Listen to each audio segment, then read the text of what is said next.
we are so glad that you are taking the time out of your day to watch this video about medicine of the 19th century. Now, the reason why we decided to do this particular video today is there's a lot of things happening in the world right now, and if you can use your imagination, about 100 or so years ago, there were all sorts of things happening during that time too. And some of us are coping with things today as best we can, but how did people cope with things in the 19th century? And that's what we're going to talk about today. That not all medicines came in bottles in the 19th century, but sometimes they can be found on the very ground that you're walking on. The home that we're currently in now is an old home here at the park. It was built around 1850, and many years ago there was a doctor that lived here.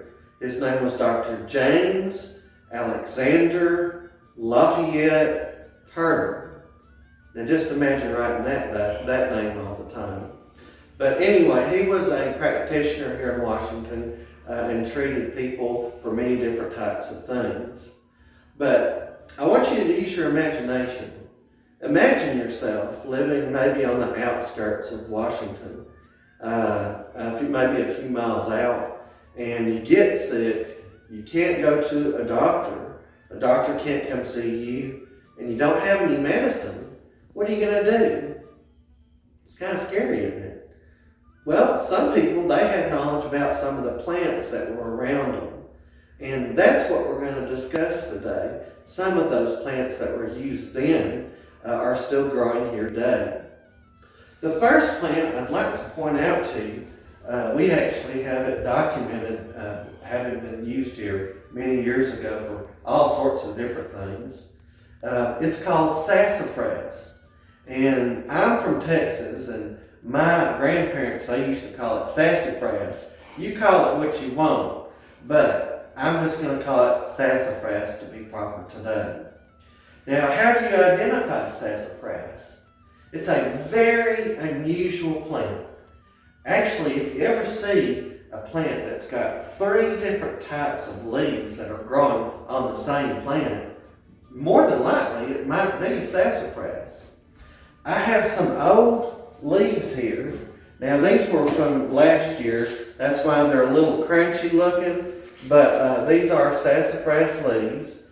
In the springtime, which is coming up right now, the trees will start putting out their leaves, and they're nice and green and fresh looking.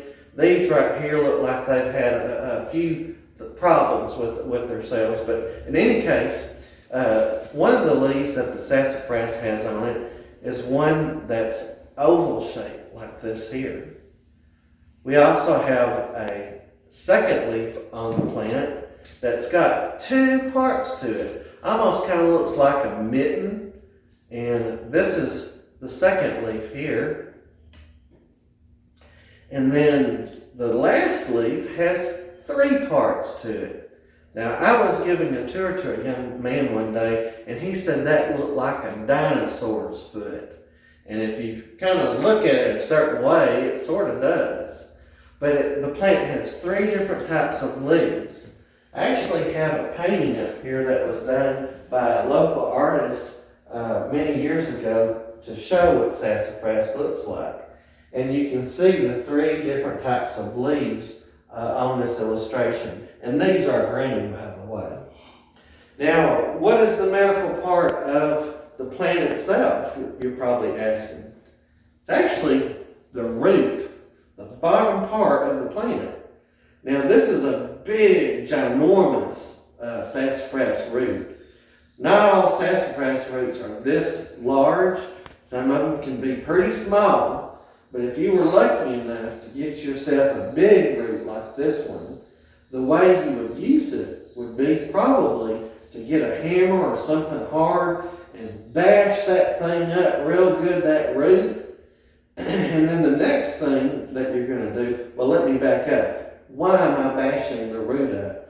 To break these fibers of the root up so we can pull out the essence or the essential oils of the root. That's why we're banging it up, to kind of break it up, and so when it starts boiling, all those good things in here could come out. So once you get it bashed up, you're going to throw it into a pot of boiling water and boil it for a while. And after that water starts turning to a different color, maybe a dark brown color, you're going to take it off the fire, let it cool down, take that root out for sure. You don't want to get a hold of this at all, but what you're going to have left over is a tea. And if you want to get technical with it, it's what we would call a decoction. But in any case, you're going to drink that stuff, and people have used it for many years for all sorts of different things. One being, they use it as a blood purifier to help purify the blood. They use it for arthritis, blood pressure, headaches, coughs, all sorts of things. Even today, there are a few people that swear by the sassafras plant. Now, I can actually take a knife or something and scrape this root, and it's very aromatic, meaning it's got some rich smell to it. And to me, it smells like root beer. Now, I think I've heard that before in a soda. So I wonder how they came up with that. That's something you might want to look up yourself.